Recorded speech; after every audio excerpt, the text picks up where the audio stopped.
মৰমৰ ছাত্ৰ ছাত্ৰীসকল, মই বহুত দিন ধৰি ভিডিঅ' দিব পৰা নাছিলোঁ। আমাৰ সকলোৰে মৰমৰ শ্ৰদ্ধাৰ শিল্পী জুবিন গাৰ্গৰ মৃত্যু হোৱাৰ কাৰণে ভিডিঅ' দিব পৰা নাছিলোঁ। আজি মই 6ৰ পৰা 10লৈকে MCQ কেনেকৈ ধৰণৰ MCQ আহে এনে দিব লৈছোঁ। তোমালোকে চাবা। অহাকাইলৈ মই 6ৰ পৰা 10লৈকে যিমান আমাৰ ফৰ্মুলা আছে গোটেইখিনি দিম। তোমালোকে ভিডিঅ'টো গোটেইখিনি চাবা। ফাৰ্ষ্ট কুৱেশ্যন, 1 নম্বৰ কুৱেশ্যনত আমাৰ যদি 16% অফ মানে শতাংশত আছে, অফ মানে ৰটো পূৰণ বুজায়, ইমানৰ মান উলিওৱা। তেতিয়াহ'লে আমি ইয়াক উলিয়াব লাগিব 16। এই পাৰ্চেণ্টেজটোৱে সদায় যদি থাকে তেতিয়া তলত 100 বুজায়। তাৰপিছত অফ মানে মানে পূৰণ। তাৰপিছত 16 কেইটা আছে, ইয়াত 2টা আছে। 16 2টা যদি আমি যোগ কৰোঁ তেতিয়াহ'লে 32 হ'ব। এইটো স্কোৱাৰ হ'ল। তাৰপিছত 16 × 16 হ'ল। এতিয়া চাব 16/100 ইনটু 32 কেইটা আছে, 2টা আছে। 32 2টা লিখিলোঁ। 16 কেইটা আছে, 2টা লিখিলোঁ। তাৰপিছতে আমাৰ 16 16ক কেইবাৰ যাব, দুবাৰ যাব।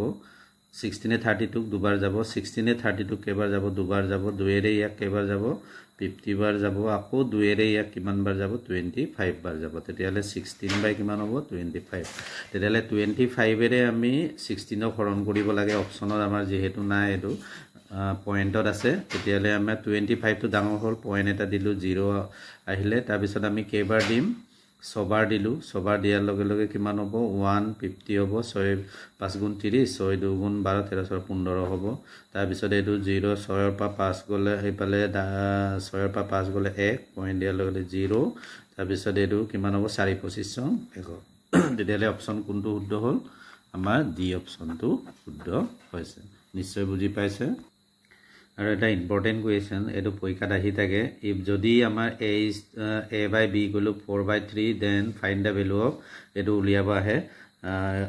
যদি আমাৰ a/b ৰ ভেলু 4/3 হয়, তেন্তে আমাৰ এই ভেলুটো আমি কি কৰিব লাগে, উলিয়াব লাগে। a আছে 3, b আছে 4, তেতিয়াহ'লে আমি চিম্বল জানিব লাগে। a ৰ ভেলু আমাৰ 4 আছে, b ৰ ভেলু 3 আছে বুলি জানিব লাগে। ইয়াত আমি পুটিং কৰি দিলেই হ'ল। তেতিয়াহ'লে 6a + 2b/4a - 2b, ইয়াত আমি পুটিং কৰি যাম।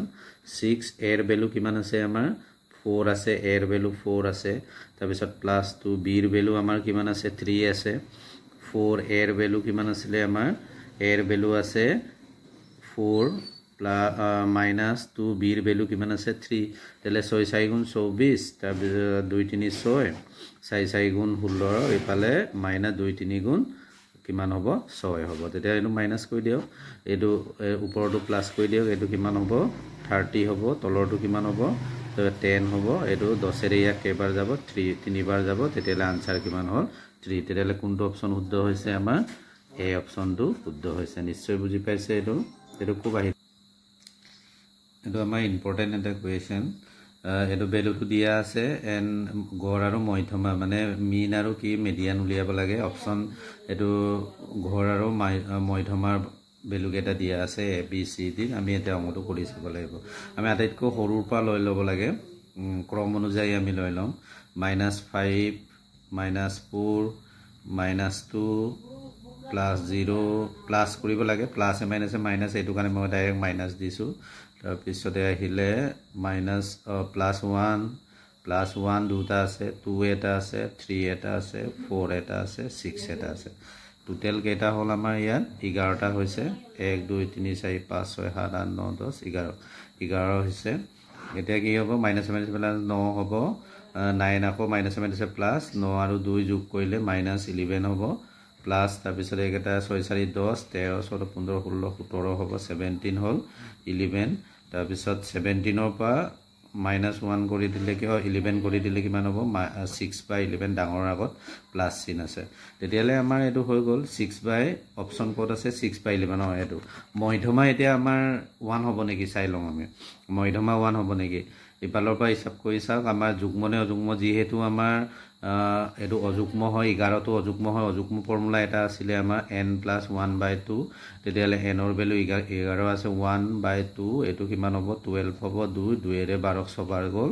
তেতিয়াহ'লে 6 নম্বৰটো হ'ব। ইফালৰ পৰা হিচাপ কৰি চাওক, 1 2 3 4 5 6, এইটো 6 নম্বৰটো 1 2 3 4 5 6। তেতিয়াহ'লে মধ্যমা আমি কিমান পালোঁ, মধ্যমা পালোঁ আমি 1 পালো আৰু ঘৰ মিন কিমান পালো আমি 6/11 আৰু এটো মিন কিমান পালো 1 তেতিয়ালে কোনটো অপচন শুদ্ধ হ'ব ডি টো বহুত ছাত্ৰ ছাত্ৰীয়ে ভুল কৰে এটো -46 ক 3 ৰে হৰণ কৰিলে প্ৰাপ্ত ভাগশেষ হৈছে এটোৰে এটো হৰণ কৰিলে মাইনাস থাকিলে আমি কেনেকা কৰিব লাগে ভালকে চোৱা -46 ক আমি কিহেৰে হৰণ কৰিব লাগে 3 ৰে তেতিয়ালে ইয়াতকৈ আমি সৰু সংখ্যা ল'ব লাগিব 46 তকৈ সৰু সংখ্যা আমি ল'ব লাগিব কেইবাৰ দিলে আমাৰ হ'ব 16 বাৰ দিলে আমাৰ কিমান হয় 300 গুণ 18 3 গুণ 3 একে 4 3 গুণ 300 গুণ 18 এক বলালে 3 গুণ 3 একে 4 তেতিয়ালে মাইনাস কিমান বাৰ ল'ব লাগিব 16 বাৰ ল'ব লাগিব তেতিয়ালে ইয়াতকৈ সৰু হৈছে -48 সদায় ডাঙৰ সংখ্যাই সৰু হয় মাইনাসৰ ক্ষেত্ৰত ইয়াত মাইনাস দিলে এইটো সদায় কি হৈ যায় প্লাস হৈ যায় তেতিয়ালে 48 ৰ পৰা 46 মাইনাস কৰিলে কিমান হ'ব 2 হ'ব 2 হ'ব তেতিয়ালে ভাগশেষ এইটো কি বুলি কয় বাহ্য বাজক ভাগফল ভাগশেষ তেতিয়ালে ভাগশেষ কিমান হ'ল 2 হৈ গ'ল এটো বহুত ষ্টুডেন্টে ভুল কৰে -2 বা 1 লগাই আহে মানে 15 বাৰ দিয়ে এটো সাপোজ 15 বাৰ দিলে 3 5 15 3 গুণ 3 একে 4 45 তেতিয়ালে ইয়াৰ উচৰ হৈছে বুলি -45 দি দিয়ে 1 2 লৈ আহে তেতিয়া এটো বহুত ষ্টুডেন্টে ভুল কৰে এটো কেতিয়াও ভুল কৰিব না লাগে মাইনাস থাকিলে মই বাৰে বাৰে কৈছো মাইনাস থাকিলে ওদা ইয়াৰ ভাগফলটো মাইনাস দিব লাগিব কাৰণ ইয়াৰ লগত মিলিব লাগিব তেতিয়ালে আমি এটো পূৰণ কৰি 48 পালো 46 তকৈ 48 টো সৰু কাৰণ কেলৈ মাইনাসৰ ক্ষেত্ৰত সদায় সৰু হয় এটো কাৰণে 48 ৰ পৰা 46 মাইনাস কৰিলে 2 এটা প্লাসৰ আগত কি 40 ডাঙৰ আগত কি চিন আছে প্লাস আছে এটো কাৰণে ভাগশেষ কিমান হ'ব 2 তেতিয়ালে ডি অপচনটো শুদ্ধ হ'ব আহে ইয়াৰ তলত 1 আছে বুলি আমি ধৰি ল'ব লাগিব এতিয়া আমি কি ল'ম আমি লসাগু ল'ব লাগিব কি ল'ব লাগিব লসাগু কিমান হ'ব 2 + 6 √3 + 4 √2 এ হ'ব তেতে 1 এৰে ইয়াক গুটেইখিনি ইবাৰে যাব তেতিয়ালে এটোৰে 1 ক পূৰণ কৰিলে এটোৱে হ'ব 2 + 6 √3 + 4 √2 এ হ'ব প্লাস এতিয়া এই গুটেইখিনি পা এটো কেবাৰ যাব এবাৰ যাব এগেৰে আকৌ এটো পূৰণ কৰিলে একেই হ'ব 1 + 2 √2 + 3 √3 এ হ'ব এতিয়া মিলাকে এটা প্লাস কৰি দিয়ক মিলাকে এটা প্লাস কৰা এতিয়া এটা 2 আৰু 1 প্লাস কৰিলে কিমান হ'ব 3 হ'ব প্লাস এটা ইয়াটো √3 আছে ইয়াটো √3 আছে এই দুটা যোগ কৰিলে কিমান হ'ব 6 7 8 9 হ'ব 9 √3 অকল এনেকা মিলাকে এটা যোগ কৰিব পাৰো আমি ইয়াটো √2 আছে এটো যোগ কৰিলে কিমান হ'ব 6 √2 হ'ব তাৰ পিছত এটো 2 + 6 √3 + 4 √2 হ'ল তাৰ পিছতে আহি গল আমাৰ এই ওপৰৰ পৰা কি কমন আহিব ওপৰৰ পৰা কি কমন আহিব 3 কমন আহিব 3 কমন আহিলে ইয়াত 1 থাকিলে 3 গুণ 3 তাৰ পিছত 9 ৰ পৰা 3 কমন আহিলে কিমান থাকিলে ইয়াত 3 থাকিলে 3 কিমান হ'ব √3 হ'ল প্লাস a 6 ৰ পৰা 3 গলে 2 √2 থাকিলে তাৰ পিছত তলৰ পৰা আকৌ কি কমন আহিব 2 কমন আহিব 2 কমন আহিলে ইয়াত কিমান থাকিলে 1 থাকিলে ইয়াত কিমান থাকিলে 3 থাকিলে 3 2 গুণ 6 √3 হ'ল প্লাস ইয়াত কিমান থাকিলে 4 ৰ পৰা 2 কমন ললে 2 √2 থাকিলে এতিয়া এই ওপৰটো আৰু এটো মিলি গল এটো আৰু এটো কেনসেল হৈ গল তেতিয়ালে কি থাকিলে 3/2 তেতিয়ালে আমাৰ অপচন কোনটো শুদ্ধ হৈছে সি অপচনটো শুদ্ধ হৈছে এটো নিশ্চয় বুজি পাইছে এনেকা আমি ইজিকে উলিয়াব পাৰো তাৰ পিছত আকৌ আমাৰ এনেকৈ এটা আহিব পাৰে অপ মানে হৈছে ৰ মানে হৈছে পূৰণ আছিল আমাৰ তেতিয়ালে ডাইৰেক্ট এই পাৰ্সেন্টেজটোৱে বুজায় শতাংশটোৱে বুজায় তলত কিমান বুজায় 100 বুজায় তেতিয়ালে 1 কিমান হ'ব 100 হ'ব প্লাস ইনটু ৰ মানে ইনটু 1 আকৌ প্লাস 2 পাৰ্সেন্টেজটোৱে 100 বুজায় ইনটু 2 প্লাস তাৰ পিছত 300 টোৱে এটোৱে কি বুজায় 100 বুজায় ৰ মানে পূৰণ 3 এটো হৈ গল তাৰ পিছতে আমাৰ 100 এটো 1 ক ডিভাইডেড কৰিলে 0 যেহেতু দুটা আছে তেতিয়ালে দুটাৰ আগত পইণ্টটো বহিব 0 পইণ্ট এটো হ'ব একেৰে পূৰণ কৰিলে একেই হ'ব আৰু তাৰ পিছত এটোৰো 100 এ 2 পূৰণ কৰিলে দুটাৰ আগত বহিব এটো পইণ্ট 0 পইণ্টটো দুটাৰ আগত বহিব দুটা শূন্য আছে ইনটু 2 প্লাস আকৌ ইয়াতো দুটা শূন্য আছে দুটাৰ আগত বহিব 0 into 3 এতিয়া আমাৰ 0.01 প্লাস 2 এৰে এটো পূৰণ হৈ আছে 2 2 গুণ 4 2 0 0 এটো হ'ল প্লাস আকৌ এটো 3 ৰে 3 3 গুণ 3 0 0 এপালে হ'ল এটা গুটেইখিনি যোগ কৰি দিয়া কিমান হ'ব 0.01 0.04 0.09 এই গুটেইখিনি যোগ কৰিলে 10 একে 14 হ'ল 1 গলেলে এপালে 0 1 এপালে 0.14 কোনটো অপচন শুদ্ধ হৈছে 0.14 আমাৰ ডি অপচনটো কি হৈছে শুদ্ধ হৈছে নিশ্চয় বুজি পাইছে এনেকা আমি ইজিকে এনেকা শতাংশ টকাবিলাকক আমি উলিয়াব পাৰোঁ এটা এইটো এটা কুৱেশ্যন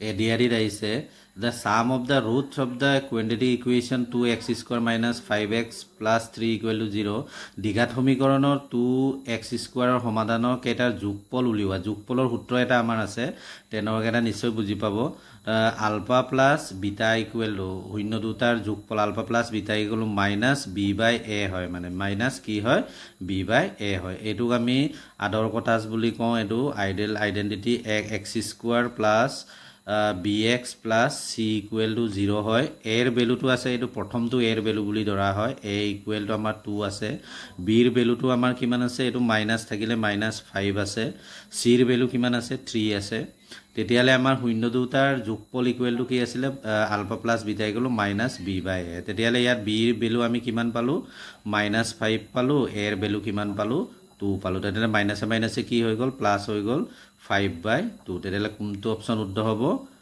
এইটো অপচন শুদ্ধ হ'ব এতিয়া অংকটো শুদ্ধ হৈছে নে না এটো আমি প্ৰমাণ কৰি চাব পাৰো 2x স্কয়াৰ - 5x + 3 = 0 এটো আমি কিহেৰে আমি কৰিব পাৰো উৎপাদক বিশ্লেষণ ফেক্টৰাইজেচন কৰিব পাৰো 2x স্কয়াৰ মাইনাস এটো 3 গুণ 6 হ'ব 2 3 গুণ 6 হল 2x - 3x এটো প্লাস কৰিলে মাইনাস মাইনাস প্লাস 5x হ'ব প্লাস 3 ইকুৱেল টু 0 এটা এই দুটাৰ পৰা কি কমন আহিব জোৰ জোৰ মিলিলে যেহেতু এই দুটাৰ পৰা কমন আহিব 2x কমন আহিব x থাকিলে -1 থাকিলে মাইনাস এই দুটাৰ পৰা আমাৰ কি কমন আহিব 3x - 1 থাকিলে এইটো পূৰণ কৰিলে এইটোৱে পাম মাইনাস মাইনাস প্লাস 3 গুণ 3 এটা এইটো আৰু এইটো মিলিলে এইটো কমন আহি গল x - 1 আৰু 2x - 3 equal to 0 তেতিয়ালে এইটো ইকুৱেল টু 0 or এইটো equal to 0 2x - 3 equal to 0 x equal to তেটো 1 টো ইপালে গলে মাইনাস প্লাস হৈ গল 2x 3 টো ইপালে গলে কি হ'ব মাইনাস টু প্লাস হ'ব x equal to কিমান হল 3/2 এটা এই দুটাৰ যোগফলটো মূল যোগফল এটো মূল দুটা আমি পালো মূল দুটাৰ যোগফলটো কিমান হয় 1 + 3/2 ইয়াৰ তলত কিমান আছে 1 লখাগু ললো 2 হল 1 এৰে 2 দুবাৰ যাব 2 ইপালে 2 এৰে 2 এবাৰ যাব 3 এটো 5 কিমান হ'ব 2 এটো আমাৰ একেই উলিয়াইছেগে 5/2 এ উলাইছে তেতিয়ালে অংকটো কি হৈছে শুদ্ধ হৈছে এই ফৰ্মুলাটো কৰিব পাৰো আমি ইয়াতো আমি পটককে উলিয়াব পাৰো নিশ্চয় বুজি পাইছে